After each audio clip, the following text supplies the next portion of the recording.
It all starts in a city drowning in chaos, people screaming, everything falling apart. That's when our young man realizes how bad things are and tells himself he needs to move fast.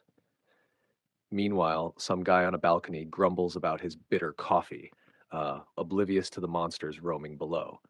Elsewhere, a gamer yelling over his laptop mentions that people are turning into zombies, but our protagonist couldn't care less. He's just annoyed by the noise. He jokes with a low health teammate, asking if his girlfriend's nearby to give him a love bite. Turns out she is biting him, literally. And when the guy turns around, his girlfriend's already transformed into a terrifying creature. His teammate screams for help, but the MC shrugs it off, finishes the match, and wins, only to hear a loud bang at his door moments later. It's his terrified neighbor, Louis Wei, begging to hide from the chaos outside. He agrees to help, but tells her to close her eyes first. As she thanks him and promises anything, he suddenly strikes, killing her instantly. A system notification appears confirming the elimination. He quickly shuts the door, knowing trouble's far from over. We flash back. He's not some hero, just an architect who got caught up in the apocalypse. He recalls trying to help this same neighbor before she bit him, right before a strange zombie survival system activated, boosting his stats. Back in the present, he earns another point for killing her, but the noise draws in another grotesque creature that devours her body. When it turns on him, he reacts instantly, killing it in one clean hit and gaining another point. Later, exhausted and surrounded by corpses, he notices the neighbor's body missing, realizing she must have been bitten earlier. Disgusted by the smell and mess, he ties up the bodies to dispose of them all at once.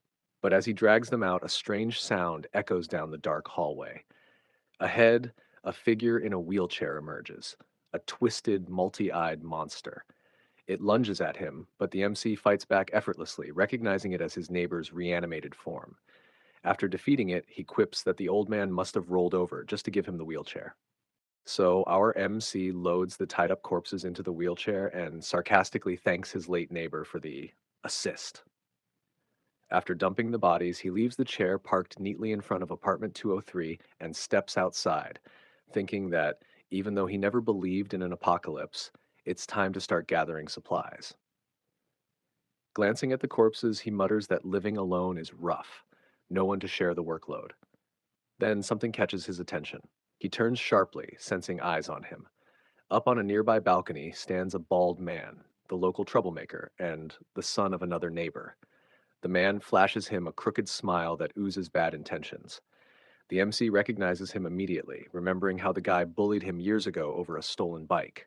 Shaking off the memory, he glares up at the man and coldly asks what he wants. The bald guy, taken aback by the kid's confidence, wonders if he isn't afraid of drawing monsters with his loud mouth. Still, he figures he can use the situation to his advantage. He scribbles a message on a sign begging the MC to bring him some food because he's starving. Without saying a word, the protagonist turns his back and walks away. The man fumes at being ignored, then tries a different tactic, offering the kid shelter and a chance to join a secret base. But the MC once again refuses flatly. This time, the bald man snaps, crumpling the paper and shouting that the kid will regret this. He starts hurling random objects off the balcony, shards of plates raining down. The noise echoes through the street, attracting nearby zombies. Still, our MC doesn't even flinch. The bald man laughs, mocking him for just standing there. But in one fluid motion, the MC dispatches the two incoming zombies and earns more system points. The bully's laughter dies instantly as he stares, stunned by the kid's sudden strength. He points toward another zombie and sneers that the boy's luck is about to run out. But before he can finish, the MC has already subdued the creature, hefting it onto his shoulder. With a smirk, he hurls the zombie straight at the balcony, saying, "Here's a gift." The bald man's face twists in horror as the undead crashes into him, clawing and biting while he screams for help. The MC just hops on his bike and pedals off, Terfal waving casually as the man's cries fade behind him. On his way through the ruined streets, he slices through a few stray zombies, earning more points. Passing a supermarket, he steps inside, fills a bag with supplies, and tells the lifeless cashier he's taking everything. Heading back, he notes that the stash should last for a while, but he needs a real weapon. A kitchen knife won't cut it in this world. As he ponders his next move, the rumble of an approaching engine snaps him out of thought. Headlights pierce the night, revealing a massive bus pulling up beside him. He shields his eyes, squinting. Something about that bus feels familiar. Then a flashback hits. A furious woman yells at a man to get rid of the child as a little boy in the back seat sobs into a teddy bear, calling for his parents. The woman, fed up with the crying, threatens to hit him and grabs the steering wheel mid argument. The man loses control. Their car veers off the road and crashes head on into a bus. The boy's terrified face freezes in time just before impact. Back in the present, that very same bus idles in front of our protagonist. The driver, wearing a twisted grin, taunts him, asking if he wants a lift, only to immediately snicker and say he's not actually giving him one. He drives off laughing, leaving the MC surrounded by the dead. But the young man doesn't flinch. He just watches the bus roll away, hand tightening around his knife.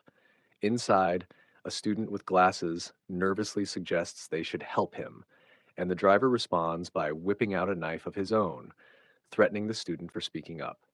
The driver turns on the student, taunting him about how the tables have turned. He used to bully the kids, but now he's the one in charge. With a cruel grin, he decides to send the nerd out to join RMC. The student is thrown off the bus as it speeds away, but in the rearview mirror, the driver spots him still standing there, calm and unshaken. Amused, the driver mocks him for thinking a kitchen knife could make a difference. But our protagonist, recalling his mother's words that she'd return once he became a good and brave man, refuses to back down. Determined, he takes aim and hurls the knife. It strikes true, piercing the bus's rear tire. The tire bursts. The vehicle swerves out of control and slams into a pole. The windshield shatters and the driver is thrown out, injured and panicking. As the young man rides up on his bike, the driver pleads for help, admitting his mistakes. But the student coldly tells him he isn't sorry, just scared of dying alone. With a chilling smile, he warns that his zombie friends are on their way. The driver, terrified and confused, begs desperately for mercy, until a grotesque monster with multiple eyes crawls out of the shadows and tears into him. A swarm of zombies follows, devouring him completely. Without looking back, the protagonist pedals away, leaving the chaos behind. A system screen appears. His strength has leveled up significantly. Just then, a woman calls to him from a window, clutching a small, hungry child. She pleads for food, saying her husband is gone and they have nothing. The young man offers her pumpkins and melons, an unexpected gift that surprises her. But as he studies her face, his eyes drift towards something inside the apartment, something that catches his attention. Inside the apartment, the young man's eyes catch something gleaming behind the woman, a beautifully crafted decorative sword hanging on the wall. She explains that it once belonged to her late husband and insists he take it for protection. Grateful, he smiles, accepts the weapon, and thanks her for the gesture. As he leaves, the woman's little girl tugs at her sleeve, whispering that the man seemed a little strange. Outside, he admires his new sword, grinning as he imagines using it against the monsters lurking ahead. But that moment of calm shatters instantly. A woman suddenly plunges from an upper floor, hitting the ground right in front of him. He freezes, staring in shock at the lifeless body. Elsewhere in the same building, a man grumbles angrily to himself, complaining that a girl resisted him and that he doesn't know when he'll find another like her. Meanwhile, our protagonist kneels by the fallen woman, noticing the bruises and pain she must have endured before dying. When he looks into her lifeless eyes, he's struck by a haunting familiarity, the same hollow look his father had when his mother left them. Anger floods through him. He raises his voice, demanding to know why the man upstairs did this. The thug, surprised to hear another human voice, scoffs that he thought the streets were empty, that no one but zombies were left. Laughing cruelly, he declares that the building is his territory and he can do whatever he wants with any woman inside. That's when our hero realizes if he doesn't act, the kind mother and her daughter could be next. The zombified woman stirs weakly, using her last breath to whisper that the man lives on the fifth floor. The young man lifts her gently in his arms.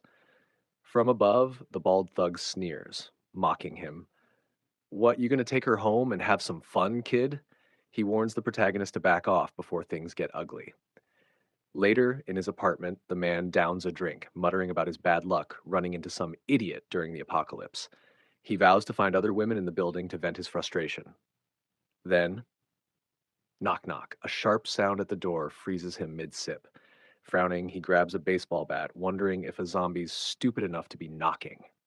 Inside the apartment, the bald man starts to panic. If there are zombies roaming the hallway, finding new victims will be a problem.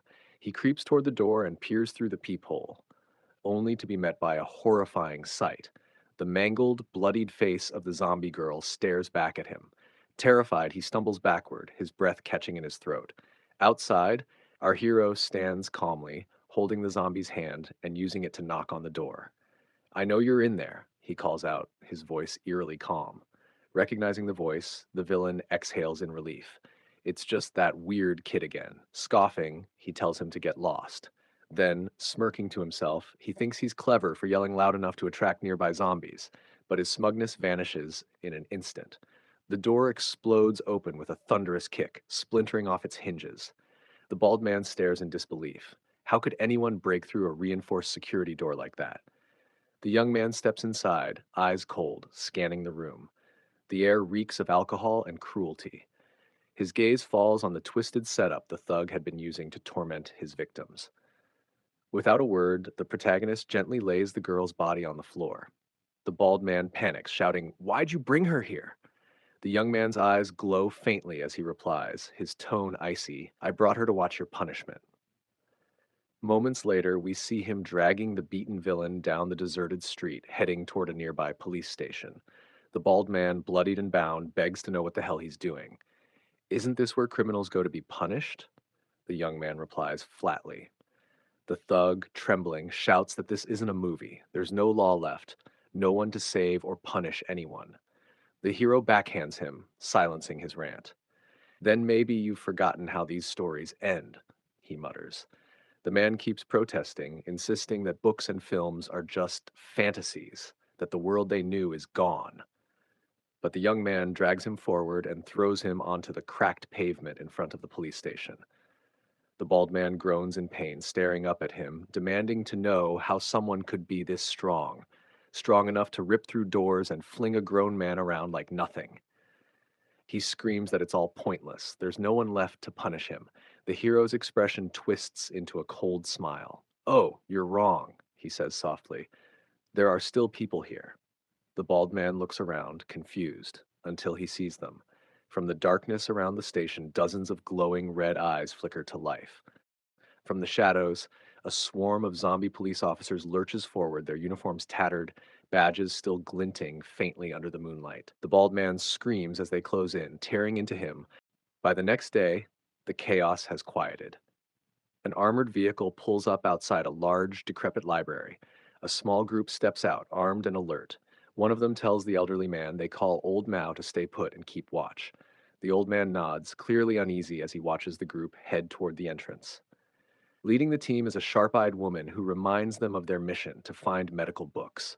As they approach the doors, one of the men jokes that they got lucky. The place seems zombie-free. But the leader halts him with a firm look. Carefully, she approaches the door herself, easing it open with her knife to check inside. "It's clear," the man whispers, grinning. "Big Sis is way too cautious."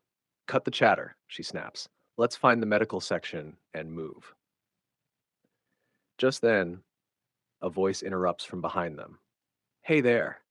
They whirl around. Standing at the doorway is a young man with a sword on his back, smiling and waving casually. Shocked, one of the group members screams, thinking he's a talking zombie. The stranger raises his hands.